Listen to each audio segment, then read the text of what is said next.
65 2023 की latest science fiction कहानी जिसमें दो एस्ट्रोनॉट गलती से 65 मिलियन ईयर्स पहले की पृथ्वी पर आ जाते हैं, जब पृथ्वी पर डायनासोर्स का युग चल रहा था और पृथ्वी अनगिनत खतरनाक जीवों से भरी पड़ी थी। तो क्या वे दोनों वहां से बचकर निकल पाएंगे? चलिए शुरू से जानते हैं। कहानी की शुरुआत एक मोनोलॉग से होती है, जहां बताया जाता है कि हमारा ब्रह्मांड अनंत है, जहां जीवन की अनंत संभावनाएं मौजूद हैं और ऐसा ही एक प्लेनेट है सोलारिस, जिस पर इंसानों जैसा ही जीवन पनपा। लेकिन अभी कहानी में समय आज का नहीं है, बल्कि आज से पूरे 65 मिलियन साल पहले का है। लेकिन उस समय में भी प्लेनेट सोलारिस के लोग इतने एडवांस हो चुके थे कि अब तक वे दूसरे प्लेनेट्स और गैलेक्सीज तक जा सकने में सक्षम थे।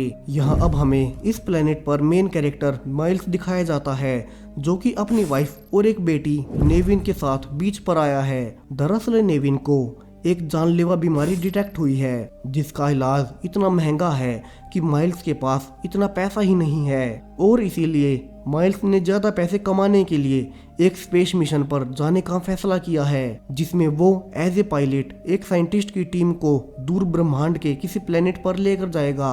लेकिन इस मिशन में पूरे 2 साल लगने वाले हैं, और अभी माइल्स अपनी वाइफ से यही डिस्कस कर रहा है कि अब वो पूरे 2 साल तक उनसे दूर रहने वाला है। मगर उसके पास कोई और चारा भी नहीं है, क्योंकि उसे अपनी बेटी को बचाने के लिए ऐसा करना ही होगा। यहाँ अब जाने से पहले नेविन भी माइल्स से कहती है कि वो उसका इंतजार करेगी और उन्हें सही सलामत वापस आना है। यहाँ से अब 2 साल पूरे होने को आए हैं, जहां माइल्स अपने स्पेसशिप में है और उनका स्पेसशिप अपने मिशन को पूरा करने के बाद वापस से सोलारिस ग्रह पर जा रहा है। लेकिन तभी अचानक से काफी सारे मेटेओराइट्स उनके स्पेसशिप से टकराने लगते हैं। इसी भिड़ंत के दौरान माइल्स की आंख खुलती है, जो कि सोया हुआ था। यहाँ वो अब मैनुअली ही स्पेसशिप को संभालने लगता है, जहाँ इस शिप में माइल्स के अलावा बाकी के सारे साइंटिस्ट अभी अपने अपने स्लीपिंग चैम्बर्स में क्रायो स्लीप में है। यहाँ चूंकि शिप इतना ज्यादा डैमेज हो चुका था, तो माइल्स शिप को सामने ही दिखाई दे रहे एक प्लेनेट पर लैंड करवाने लगता है, ताकि सभी की जानें बचाई जा सके।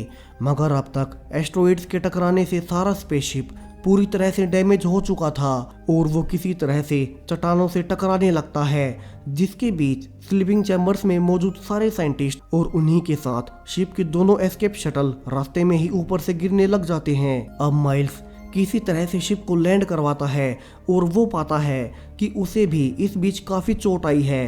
अब खुद को थोड़ा संभालने के बाद माइल्स बाहर देखने जाता है कि उनका शिप किस तरह के प्लेनेट पर लैंड हुआ है। यहाँ वो पाता है कि ये प्लेनेट हर प्रकार से जीवन के माकूल है, जहाँ पानी, ऑक्सीजन और खाना सब कुछ भरपूर मात्रा में मौजूद है। यहाँ माइल्स का ये शिप पृथ्वी पर क्रैश हुआ था, मगर ये पृथ्वी आज से पूरे 65 मिलियन ईयर्स पहले की पृथ्वी है, जहां अभी तक इंसानी प्रजाति पैदा ही नहीं हुई है, और यहां अभी डायनासोर्स का युग चल रहा है। यहां माइल्स पाता है कि स्लीपिंग चैम्बर्स में जितने भी बाकी साइंटिस्ट थे, वे सब के सब मारे जा चुके हैं, यानी कि अब सिर्फ माइल्स ही यहाँ जिंदा बचा है। यहाँ से माइल्स अपनी सारी सिचुएशन की जानकारी रिकॉर्ड करके अपनी बेस एजेंसी को भेजता है, जहां अब इस शिप में जो 2 एस्केप शटल भी थे, वे भी यहाँ से काफी ज्यादा दूर गिर चुके थे, और उनके बिना माइल्स यहाँ से नहीं निकल सकता। यहाँ माइल्स हार मान चुका था, और यहाँ वो खुद को मारने की भी सोचता है।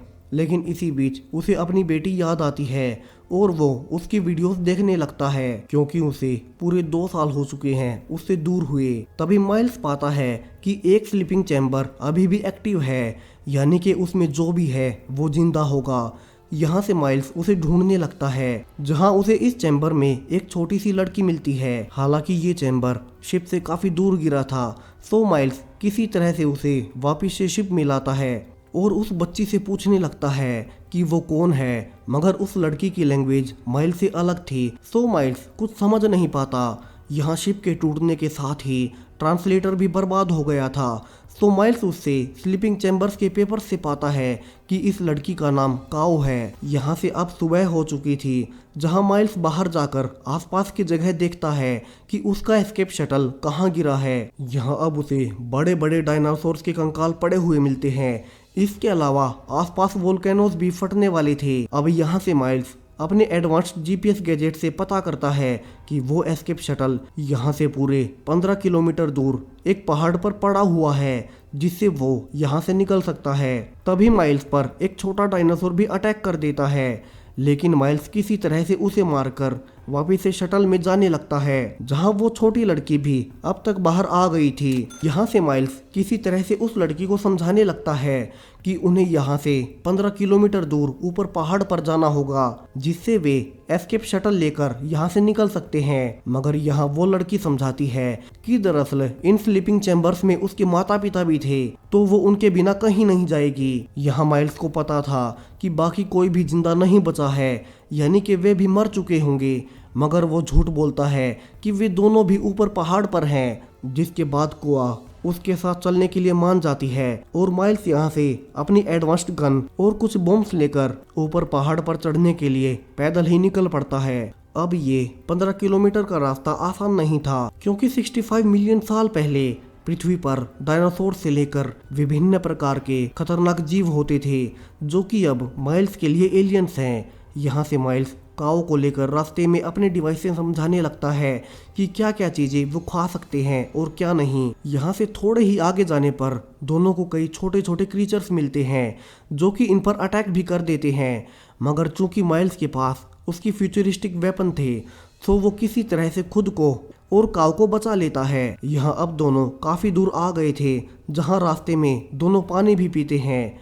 उसके बाद माइल्स अब एक पेड़ के ऊपर चढ़कर अपने जीपीएस गैजेट से अपने और एस्केप शटल के बीच बची हुई दूरी मापने लगता है, मगर तभी उस पेड़ की टहनी टूट जाती है और माइल्स सीधा नीचे गिरता है जिससे अब उसका एक हाथ काफी घायल हो गया था। वहीं उसकी गिरने की आवाज से अब कई बड़े बड़े डायनासोर्स उनकी ओर आने लगते हैं। यहाँ माइल्स किसी तरह से अपने एडवांस गन से उन्हें मारने लगता है जबकि पीछे से काओ वहां से दूर भाग आती है, लेकिन काओ पाती है कि वहां भी कई सारे छोटे छोटे डायनासोर्स हैं जो कि अब उसे खाने के लिए पकड़ने लगते हैं, लेकिन माइल्स आखिरी वक्त पर आकर उसे बचा लेता है। यहाँ से माइल्स काओ को उठाकर आगे भागने लगता है क्योंकि काओ को देख माइल्स को अपनी बेटी नेविन की याद आती है जिसे कि 2 साल पहले वो अपने प्लेनेट सोलारिस पर छोड़ आया था। यहाँ अब तक शाम हो चुकी थी और अब माइल्स काओ को लेकर एक गुफा में आ जाता है जहाँ आज रात को दोनों को यहीं पर रुकना होगा। यहाँ माइल्स फिर से अपने जीपीएस डिवाइस से लोकेशन चेक करता है, मगर यहाँ से जो वो दिखता है उससे उसकी मुश्किलें और ज़्यादा बढ़ने वाली थी। दरअसल स्पेस में माइल्स का स्पेसशिप जिन एस्टेरॉइड से टकराया था वे सीधा यहाँ पृथ्वी की ओर आ रही हैं और उनके पृथ्वी से टकराने में अब सिर्फ कुछ ही घंटों का फर्क बचा है, जिसके बाद पृथ्वी के जीवन का काफी ज्यादा हिस्सा हमेशा हमेशा के लिए खत्म हो जाएगा। दरअसल ये वही समय था जब हमारी पृथ्वी पर 65 मिलियन साल पहले सच में एक एस्टेरॉइड टकराया था और उसने सारे डायनासोर्स और बड़े बड़े जीवों को जान से मार दिया था और कई सालों के लिए पृथ्वी धूल का गुबार बनकर स्पेस में चक्कर काट रही थी। अब माइल्स यही सब काओ को भी बताता है कि उन्हें सुबह जल्दी से यहाँ से निकलना होगा, लेकिन तभी वहाँ भी उन्हें एक बहुत बड़ा डायनासोर दिखाई देता है जिससे बचने के लिए दोनों गुफा की ओर ज्यादा अंदर जाने लगते हैं, लेकिन आगे रास्ता काफी ज्यादा संकरा था तो माइल्स एक बम से उसे उड़ा देता है जिससे पहले काऊ उसके अंदर से जाते हुए गुफा से बाहर निकल जाती है, मगर माइल्स वहां से बाहर निकल पाता उसके पहले ही एक डायनासोर उस पर अटैक कर देता है और माइल्स किसी तरह से उसे मार देता है और फाइनली वो भी गुफा से बाहर निकल गया था, मगर अब यहाँ उसे काऊ कहीं भी नजर नहीं आती। यहाँ से वो आगे जाकर उसे ढूंढने लगता है जहाँ वो पाता है कि अब एस्टेरॉइड्स और तेजी से पृथ्वी की ओर आ रहे हैं तो उन्हें जल्दी से यहाँ से निकलना होगा और माइल्स और तेजी से आगे भागने लगता है, मगर इसी बीच माइल्स गलती से एक दलदल में गिर जाता है और धीरे धीरे उसके अंदर जाने लगता है। यहाँ से वो काऊ को भी आवाज देता है जिससे काऊ आखिरी वक्त पर आकर माइल्स को अंदर से निकाल लेती है। यहाँ से बाहर निकलने पर माइल्स काऊ को समझाता है कि उनके पास ज़्यादा वक्त नहीं है, सो दोनों जल्दी से यहाँ से निकलने लगते हैं और शाम होते होते दोनों फाइनली किसी तरह से अब एस्केप शटल तक पहुँच जाते हैं। यहाँ माइल्स फाइनली ये जानकर खुश होता है कि ये शटल बिल्कुल ठीक है और ज़्यादा डैमेज नहीं हुआ है, सो वे दोनों इससे यहाँ से निकल सकते हैं। लेकिन काओ तो यहाँ अपने माता पिता को ढूंढने लगती है, जिसके बारे में माइल्स ने उसे झूठ बोला था। यहाँ उसे पता चल जाता है कि बाकी स्लीपिंग चैम्बर्स भी अब तबाह हो चुके हैं और उसके माता पिता भी उसमें मारे गए हैं। यहाँ माइल्स काओ को बताता है कि उसने उससे झूठ बोला ताकि वो उसे बचा सके। यहाँ से वो काओ को अपनी बेटी नेविन की फोटो दिखाता है और बताता है कि उसकी बेटी जिसके इलाज के लिए वो इस मिशन पर आया था वो अब इस दुनिया में नहीं है। उसकी पहले ही मौत हो चुकी है और उसके आखिरी पलों में वो उससे बहुत दूर वो इस वीरान स्पेस में भटक रहा था। लेकिन अब तुम मेरे साथ हो और मैं तुम्हें बचा सकता हूँ। यानी कि नेविन माइल्स के वापस लौटने से पहले ही मर चुकी है और माइल्स जब बार बार उसकी वीडियोस देख रहा था वो सिर्फ उसे याद कर रहा था। यहाँ अब काओ उसकी बात मान जाती है और दोनों फाइनली एस्केप शटल में बैठ जाते हैं ताकि यहाँ से निकल सके। लेकिन अब तक एस्ट्रॉइड्स पृथ्वी से टकराना शुरू हो चुके थे और इससे पहले कि माइल्स शटल को स्टार्ट कर पाता उसके पहले ही एक एस्ट्रॉइड के टकराने से उनका शटल सीधा नीचे जाकर गिरता है और अब तो 2 डायनासोर्स भी उन्हें नोटिस कर लेते हैं और उन्हें मारने के लिए आगे बढ़ते हैं। यहाँ से माइल्स उन्हें चकमा देने के लिए अकेला ही शिप से बाहर भागता है, जिस बीच वो अपनी गन से एक डायनासोर को मार भी देता है, मगर दूसरा डायनासोर अभी भी जिंदा था और वो उसे मारने ही वाला था क्योंकि माइल्स की गन की पावर अब खत्म हो चुकी थी। लेकिन तभी शिप से काओ माइल्स की बेटी का होलोग्राम दिखाकर उसका ध्यान भटकाती है, जिससे मौका पाकर माइल्स यहाँ से दूर फील्ड्स पर भागने लगता है जहाँ डायनासोर उसके पीछे पीछे जा रहा था। यहाँ अब तक एस्ट्रॉइड्स और तेजी से गिरने लगे थे और आसपास के सारे वोल्केनोस भी फटने लगते हैं। यहाँ माइल्स उसी डायनासोर को अपने पीछे पीछे वोल्केनोस तक ले आता है, जिसके बीच उस डायनासोर पर थोड़ा एसिड भी गिरता है, मगर डायनासोर इससे और ज्यादा गुस्से में हो जाता है और अब मिल्स आगे भी नहीं जा सकता था और वो डायनासोर माइल्स को मारने ही वाला था कि काओ आती है और उस डायनासोर की आंख पर वार करती है, जिससे अब वो डायनासोर खुद ही वोल्केनो के ऊपर आ जाता है और इस बार वोल्केनो के फटने से ढेर सारा एसिड उस पर गिरता है और वो डायनासोर वहीं मारा जाता है। यहाँ से माइल्स और काओ दोनों ही जल्दी से एस्केप शटल में आ जाते हैं और माइल्स शटल से जल्दी से एस्ट्रॉइड से बचते हुए किसी तरह से पृथ्वी के एटमॉस्फेयर से बाहर ले आता है, जहां उन्हीं के पीछे पीछे अब कई बड़े बड़े एस्ट्रॉइड पृथ्वी से टकरा चुके थे और पृथ्वी पूरी तरह से तबाह होने लगती है। यहाँ से फाइनली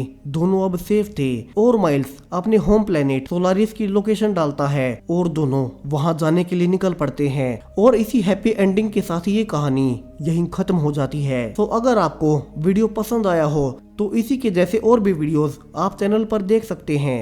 थैंक यू।